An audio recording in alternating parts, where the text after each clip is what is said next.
नाज़रीन आदाब, मुंसिफ टीवी में आपका खैर मकदम है। सुनहरा तेलंगाना के साथ मैं हूं आपका मेज़बान इमरान अली बेग। शुरुआत करते हैं सुर्खियों के साथ। तेलंगाना में लोकसभा चुनाव की तैयारियां पूरी कर ली गईं। चीफ इलेक्टोरल अफसर ने कहा, रायदही के लिए 1,05,000 बैलेट यूनिट्स दरकार। रेवंत रेड्डी की तरफ से दिल्ली पुलिस के सामने पेश हुई उनकी वकील। डॉक्टर्ड वीडियो मामले में नोटिस का जवाब देने चीफ मिनिस्टर ने मांगी मोहलत। हैदराबाद से आज़मीन हज की पहली फ्लाइट 9 मई को रवाना होगी। रियासती हज कमेटी ने सफर हज के अमूर पर मुख्तलिफ महकमों के साथ की मीटिंग। और हैदराबाद में सरेआम सड़क पर कत्ल की वारदात। मोबाइल हथियाने के लिए चोरों ने 24 बरस के नौजवान को छुरा घोंप दिया।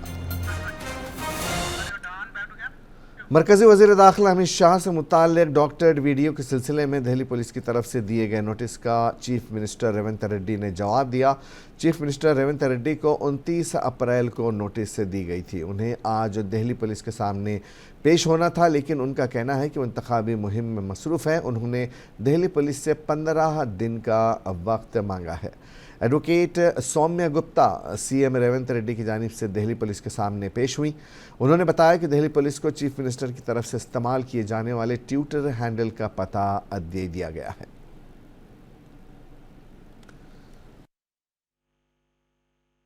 I've come to file a reply on behalf of the Chief Minister of State of Telangana, Shri Revanth Reddy. We were issued a 91 notice asking for the source through which that video has been shared, and that notice has assumed that the Chief Minister is handling that Twitter handle, which is not true, and that has been the short reply of the notice. He was issued a 91 notice. So the short reply was that that is not his account, and the Twitter handle that he uses has been supplied to them. Everyone knows what his personal and official Twitter handle is, which is not the handle from which the video has been shared. I am not the investigating agency, so जो उनका काम है आप उनसे पूछिए if they have got to know it. I am not privy to किस को reply गया है. That will be the best answered by the investigating agency. We are representing the Chief Minister जिनको 91 notice गया है.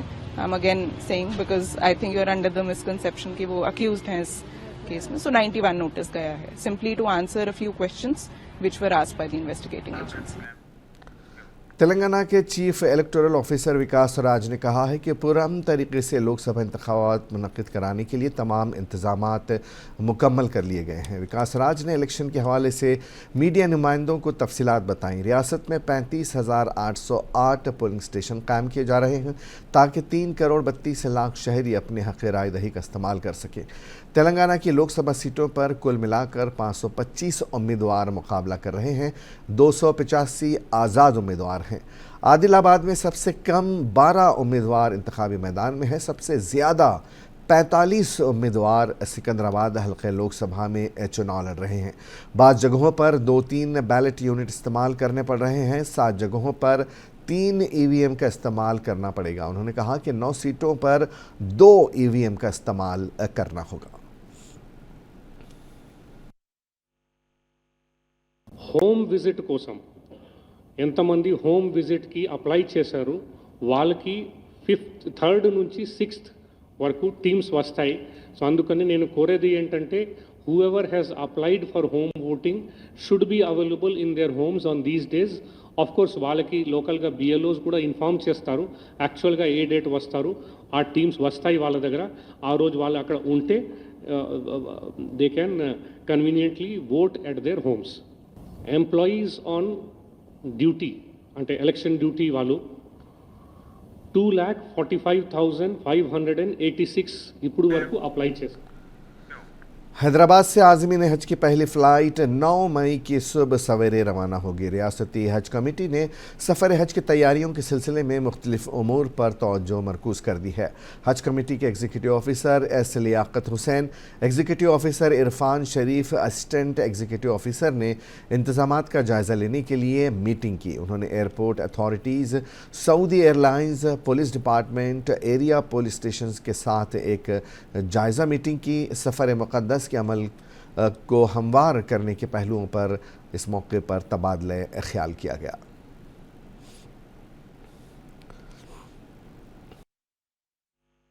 हूँ। हर साल की तरह इस साल भी हज सीज़न 2024 के ताल्लुक़ से जो ऑफ एयरपोर्ट की एक मीटिंग हुआ करती, जैसा कि एयरपोर्ट पे जो एक्टिविटी करना है उसका 90% ऑफ एक्टिविटी अपने को एयरपोर्ट पे हो जाता, हज हाउस पे हो जाता। यानी हज कैंप के दौरान एक सेमी एयरपोर्ट का शक्ल ले लेता। तो वो लोग जो एयरपोर्ट पे जो एक्टिविटी करना है, जैसा कि लगेज स्क्रीनिंग हो गया, जो लोगों का boarding pass issue, boarding pass वगैरह, ये तमाम जो एक्टिविटीज़ एयरपोर्ट पे करना है वो एक्टिविटीज़ हर साल की तरह, हमेशा की तरह यहाँ पे हज हाउस में करने के वास्ते वो लोग आके एक ट्रायल रन करके अपने अपने फीडबैक दे के गए हैं। उसके मुताबिक एक तेलंगाना के ज़िला राजना सिरिसेला से खबर है। रियासती वज़ीर पूनम प्रभाकर सिरिसेला डीसीसी सदर वेमुलावाडा के एमएलए श्रीनिवास और सिरसिला कांग्रेस पार्टी के इंचार्ज के महेंद्र रेड्डी, करीमनगर पार्लियामेंट उम्मीदवार वी राजेंद्र राव और दीगर अहम कायदीन ने यौम मज़दूर के मौके पर सिरसिला टाउन में मुनक़िदा लेबर डे तक़रीबात में शिरकत की। कांग्रेस कारकुनान ख़वातीन ने सिरसिला न्यू बस स्टैंड से झंडा रोड तक एक बड़ी मे डे रैली निकाली। यहाँ पूनम प्रभाकर ने सुंदरैया नगर में Congress party labour wing INTUC का परचम लहराया। उसके बाद कांग्रेस पार्टी के लीडरों ने सिरसिला शहर के मुख्तलिफ गलियों में घर घर मुहिम चलाई। इस दौरान करीमनगर उम्मीदवार वी राजेंद्र राव ने एक होटल में बोंडे पकाने का काम अंजाम दिया। बाद में पूनम प्रभाकर ने ओल्ड बस स्टैंड चौक पर मुनक़िदा कॉर्नर मीटिंग में शिरकत की।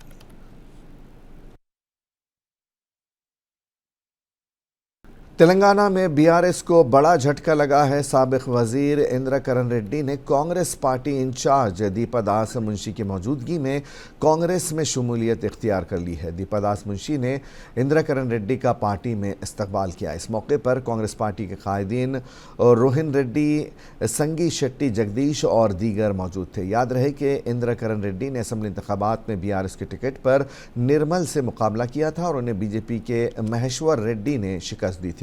तब से वो बीआरएस के प्रोग्रामों से दूर थे। CITU वरंगल शाख के ज़िला सेक्रेटरी N रामास्वामी ने कहा है कि मरकज़ की बीजेपी हुकूमत मेहनत कशों के हुकूक़ को सल्ब कर लेना चाहती है।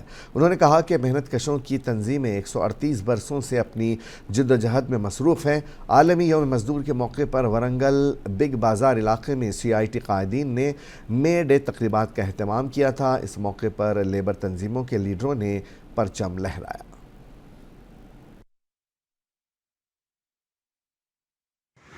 135 సంవత్సరాల క్రితం ఏదైతే పోరాటం చేసి హక్కులను సాధించుకున్నటువంటి కార్మికుల హక్కులను ఈరోజు బీజేపీ ప్రభుత్వం ఈ 10 సంవత్సరాల కాలంలో వచ్చి కార్మికుల హక్కులన్నీ కాలరాస్తూ అదాని అంబానీకి యజమానులకు అనుకూలంగా కార్పొరేట్ శక్తులకు అనుకూలంగా ఈరోజు 44 లేబర్ కోడ్లను 4 కోడ్లుగా విభజించి ఈరోజు పెట్టుబడిదారులకు అనుకూలంగా చట్టాలు తయారు చేస్తున్నటువంటి పరిస్థితి ఉంది. ఈ బీజేపీ వ్యతిరేకంగా రాబోయే ఎన్నికలలో మే 13వ తారీఖున దేశవ్యాప్తంగా పార్లమెంట్ ఎన్నికలు జరుగుతూ ఉన్నాయి. ఈ పార్లమెంట్ ఎన్నికలలో కార్మికుల हुकूमत के साबिक़ चीफ व्हिप दश्याम विनय भास्कर ने फ़िरक़ा वाराना सियासत पर कंट्रोल के लिए मे डे जद्दोजहद के जज्बे को आगे बढ़ाने पर जोर दिया है। हनुमनकुंडा ज़िले के मरकज़ में उन्होंने मज़दूर तंजीमों के कारकुनों के साथ सुर्ख परचम लहराया और अपने हुकूक़ के लिए लड़ने वाले शहीदों को याद किया। दश्याम विनय भास्कर ने मरकज़ी हुकूमत की मज़दूर मुखालिफ पॉलिसियों को रोकने का मुतालबा किया। उन्होंने कहा कि बीआरएस दौरे हुकूमत में KCR की क़यादत में कई फलाही स्कीमें नाफिज की गई थी। తెలంగాణ రాష్ట్రం రాకముందు కార్మిక లోకమంతా కూడా తెలంగాణ కోసం ఉద్యమించినటువంటి సందర్భాన్ని గుర్తుపెట్టుకొని కార్మిక లోకానికి గుర్తింపుగా వారి హక్కులను ఆత్మగౌరవం కాపాడే విధంగా ప్రతి జిల్లాలో కూడా కార్మిక భవన్ ఏర్పాటు చేయాలని చెప్పి తెలంగాణ తొలి ముఖ్యమంత్రి కేసీఆర్ గారికి విన్నవిస్తే వారు పెద్ద మనసుతోని అన్ని జిల్లా కేంద్రాలలో 2000 గజాలతోని కార్మిక భవన్ ఏర్పాటు చేయాలని కోరడం జరిగింది. దానికి 2 కోట్లు కూడా శాంక్షన్ చేయడం జరిగింది. అందులో భాగంగా హన్మకొండ జిల్లా సంబంధించి కార్మిక భవన్లో స్వచ్ఛందంగా మా కార్మిక లోకమంతా కూడా కలిసి ఒక చిన్న కార్యాలయం ఏర్పాటు చేసుకోవడం జరిగింది. ఈ లోపు భవనం కోసం నిధులు కేటాయించినటువంటి సందర్భాన్ని నిధులు కేటాయించాలంటే దాన్ని ఈ ప్రభుత్వం రద్దు చేయటం కార్మిక లోకానికి అన్యాయం చేసిందని గురించి नलगुंडा से कांग्रेस लोकसभा उम्मीदवार रघुवीर रेड्डी की इंतखाबी मुहिम के ज़िम्न में नलगुंडा के एक फंक्शन हॉल में कांग्रेस का इजलास मुनक़िद हुआ। इस इजलास में कांग्रेस के सीनियर लीडर जाना रेड्डी और तेलंगाना के वजीर कोमट रेड्डी वेंकट रेड्डी के अलावा कांग्रेस कारकुनों, काउंसिलर, सरपंचों और ZPTs MPTs ने शिरकत की। इस मौके पर जाना रेड्डी ने कहा कि जिस तरह तेलंगाना में BRS को शिकस्त दी गई, उसी तरह मरकज़ में BJP को शिकस्त देने की ज़रूरत है। उन्होंने कहा कि तेलंगाना की तश्कील का एजाज़ कांग्रेस को हासिल है और कांग्रेस ने ही मुल्क को आज़ादी दिलाई। जबकि तेलंगाना के वजीर कोमट रेड्डी वेंकट रेड्डी ने कहा कि लोकसभा इंतखाबात के बाद हर वार्ड और हर मंडल सतह पर वॉलंटियर्स का तकर्रुर करके हर घर के मुताल्लिक़ा मसाइल के हल की कोशिश की जाएगी। उन्होंने मज़ीद कहा कि गुत्ता अमित रेड्डी की कांग्रेस में शमूलियत के बाद पार्टी को मज़ीद फ़ायदा मिलेगा। कोमट रेड्डी वेंकट रेड्डी ने कहा कि उनकी ज़िंदगी अवामी खिदमत के लिए वक्फ है।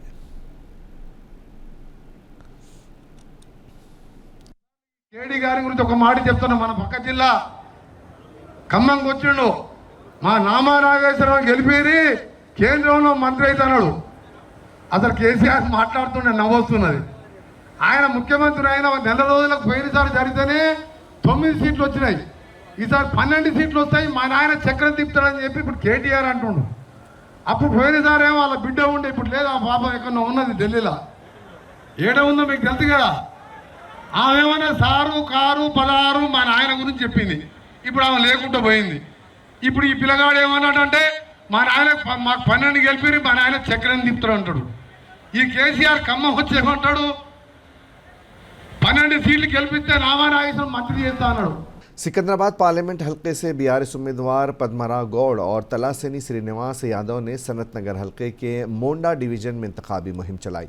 उन्होंने घर घर जाकर लोगों से वोट मांगे। इन लीडरान का कहना था कि अवाम दोस्त पॉलिसियों की वजह से KCR और BRS अब भी मकबूल हैं और कांग्रेस नाकाबिल अमल वादों के साथ इक़्तिदार में आई और तमाम शोबों के लोगों को धोखा दे रही है। उन्होंने मज़ीद कहा कि KCR हुकूमत में तमाम कम्युनिटी के त्यौहार बड़े धूमधाम से मनाए गए और अब कांग्रेस हुकूमत किस चेहरे से ईसाइयों और मुसलमानों से वोट मांग रही है। మాకున్నటువంటి బ్రాండ్ని ఎవరు కించపరిచో లేకపోతే ఇంకో విధంగా చేసి చేయలేదు. కాబట్టి అల్టిమేట్గా నేను చెప్పేది ఒకటే, ప్రజాస్పందన బ్రహ్మాండంగా ఉన్నది. డెఫినెట్గా పద్మనాభం ఇప్పుడు వాళ్ళు ఏమంటారంటే బీజేపీకి ఓటేయరు కాబట్టి ముస్లిమ్స్ క్రిస్టియన్ మాకు వేస్తారని ఒక స్లోగన్ పెట్టి ఎట్లేస్తారు. ఒక రంజాన్ పండుగ చేయనిక శాతగాలే మీకు, ఒక క్రిస్మస్ పండుగ చేయనిక శాతగాలే మీకు. ఏం ముఖం పెట్టుకొని వాళ్ళని ఓట్లు అడుగుతారు మీరు? డెఫినెట్గా వాళ్లకు అన్ని విధాలుగా అండదండలు అందించింది మేము వాళ్ళతో కలివిడిగా ఉన్నటువంటి వ్యక్తులం మేము. కాబట్టి రాజకీయాలలో ప్లస్ మైనస్ ఉంటుంది. प्रोफेसर कोदंडाराम ने कहा कि जमहूरियत और आइन के तहफ़्फ़ुज़ के लिए पार्लिमानी इंतखाबात में अवाम कांग्रेस की हिमायत करेंगे। तेलंगाना जना समिति के रियासती सदर प्रोफेसर कोदंडाराम ज़िला मेदक में रिटायर्ड मुलाज़मीन, असातिज़ा, मुख्तलिफ़ अंजुमनों के कायदीन, दानिश्वरों, अक़लियतों और BC कायदीन के इजलास में मेहमान ख़ुसूसी थे। इस दौरान उनका कहना था कि इस पार्लिमानी चुनाव में सबको मिलकर कांग्रेस को जिताने की ज़रूरत है। उन्होंने कहा कि BJP हुकूमत ने ज़राअत के बजट में 30% और ज़रई सब्सिडी में 43% की कटौती की है और अशियाए ज़रूरिया, पेट्रोल डीज़ल की कीमतों में भी होशरबा इजाफा हुआ है, जिससे आम आदमी का जीना मुहाल हो गया है। कोदंडाराम का कहना था कि कांग्रेस इंसाफ के लिए पाबंद अहद है और अवाम मेदक के MP उम्मीदवार नीलम माधव को वोट दे।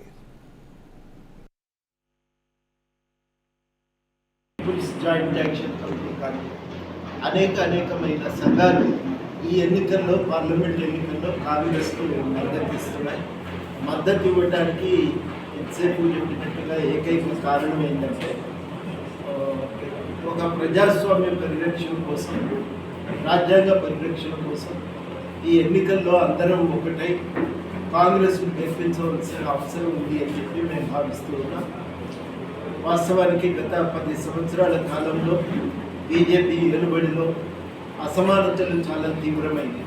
ఒక 160 మంది బిలియనియర్లు వాళ్ళు 25% ఆదాయాన్ని 40% సంపదను అనుభవిస్తుంటే దిగువన ఉన్న 50% మంది పేద ప్రజలు అంటే 70 కోట్ల మంది పేద ప్రజలు 6.5% ఆదాయం.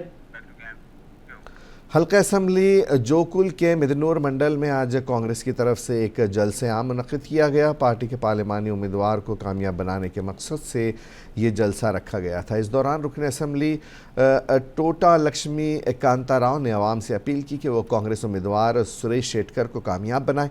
इस मौके पर शेटकर का कहना था कि इस बार कांग्रेस गांधी परिवार के साथ से इंडिया इत्तेहाद मुल्क में अपनी मजबूत पकड़ बनाए हुए हैं और भरपूर अवामी हिमायत हासिल कर रहा है। उन्होंने बीआरएस और बीजेपी के बहकावे में न आने की आवाम से गुजारिश की। बीआरएस के कारगुजार सदर के तारक रामाराव ने मुंसिफ टीवी के साथ इंटरव्यू में कालेश्वरम में डैम के सुतून ज़मीन में धंसने के मामले पर वजाहत दी।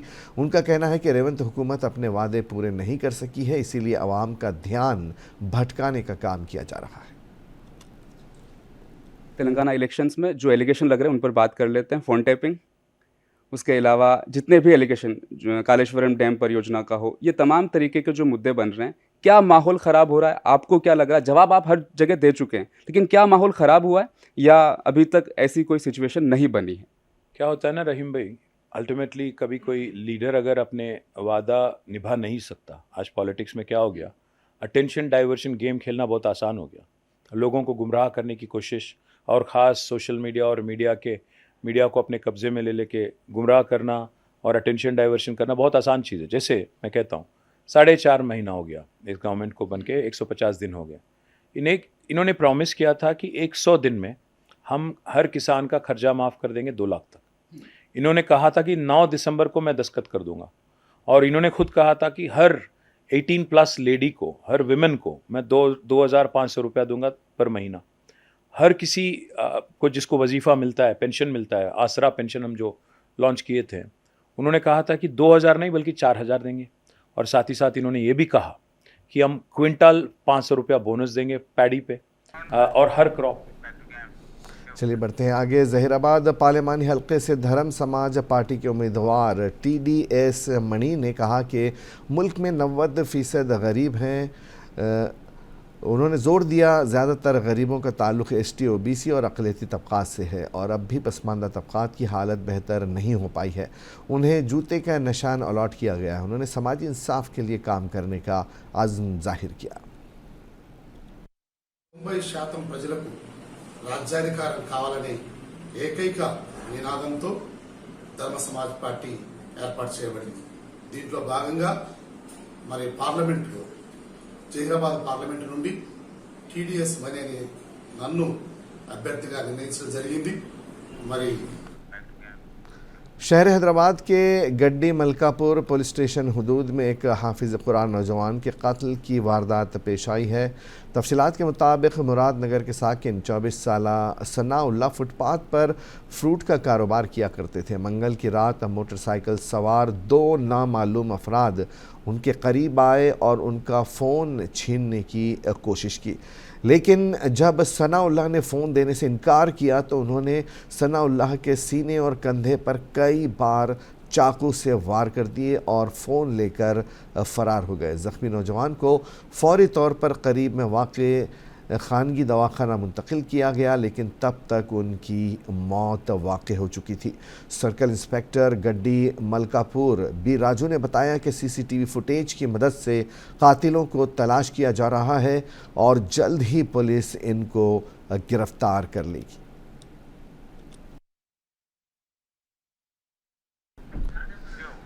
जगतियाल सारंगापुर पुलिस स्टेशन में रखे हुए गांजे को चोरी करने वाले 6 मुलजिमों को पुलिस ने गिरफ्तार कर लिया है। डीएसपी राघु चंद्र ने बताया कि पुलिस ने सारंगापुर में हालिया अरसे एम्बुलेंस के जरिए गैरकानूनी तौर से मुंतकिल किए जाने वाला गांजा जब्त कर लिया था और इस गांजे को एम्बुलेंस में ही रखा था, लेकिन हाल ही में चोरों ने एम्बुलेंस में मौजूद गांजा चोरी कर लिया। पुलिस ने इस मामले में मुलविस 6 लोगों को गिरफ्तार कर लिया है, जिनमें 2 नाबालिग लड़के भी शामिल हैं। उनके कब्जे से गांजे के अलावा सेलफोन्स और दीगर अशिया बरामद की गई है और उनके खिलाफ केस दर्ज कर लिया गया है।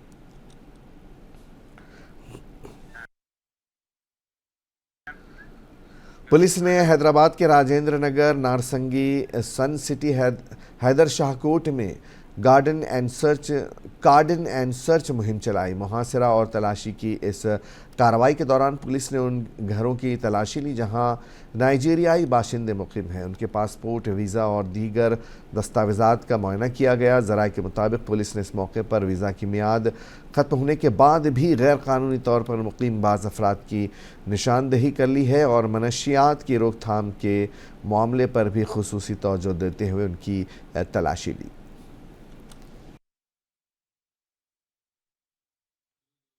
కమిటీ కార్డన్ రీసెర్చ్ ప్రోగ్రాం భాగంగా పిఎన్టీ కాలనీ అండ్ నర్సరెడ్డి కాలనీలో కండక్ట్ చేయడం జరిగింది. అందులో భాగంగా ఒక 3 హౌసెస్లో 11 మెంబర్స్ నైజీరియన్, టాంజానియా, ఉగాండాకు సంబంధించినటువంటి వాళ్ళు ఉన్నారు. వాళ్ళ దగ్గర మనం వెరిఫై చేస్తే వాళ్ళకి वरंगल के साबिक रुकन असम्बली नरेंद्र ने मीडिया से बात करते हुए कहा कि वरंगल के बल्दी डिवीज़न 40 में बीआरएस पार्टी के कारपोरेटर एम रवि पर आयद किए गए मुकदमात और इनको जेल मुंतकिल करने की सख्त मजम्मत की। इसको कांग्रेस की सियासी साजिश करार दिया। उन्होंने इल्ज़ाम लगाया कि कांग्रेस डरा धमका कर बीआरएस पार्टी के कारपोरेटर्स को अपनी पार्टी में शामिल कर रही है। साबिक रुकन असम्बली नरेंद्र ने कहा कि ऐसे मामलात में बीआरएस पार्टी कायदीन के साथ खड़ी है और कांग्रेस इन साजिशों का मुकाबला करेगी।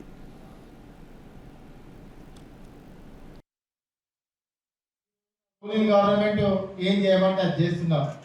కానీ మీకు ఒకటి చెప్తున్నాను, నేను ఇవాళ చాలా ప్రభుత్వాలు వచ్చినాయి పోయినాయి తెలంగాణ రాష్ట్రంలో, ఉమ్మడి ఆంధ్రప్రదేశ్లో. కానీ ఏ ప్రభుత్వం కూడా అధికారాన్ని కాపాడదు. మరి మీరు బాగా మీదేసుకుంటే నష్టపోయేది మీరే. మిమ్మల్ని ఎవరు కాపాడరు, ఎందుకంటే మేము చట్టాన్ని గౌరవిస్తాం. सुनहरा तेलंगाना में आज बस इतना ही। इजाज़त दीजिए, आदाब।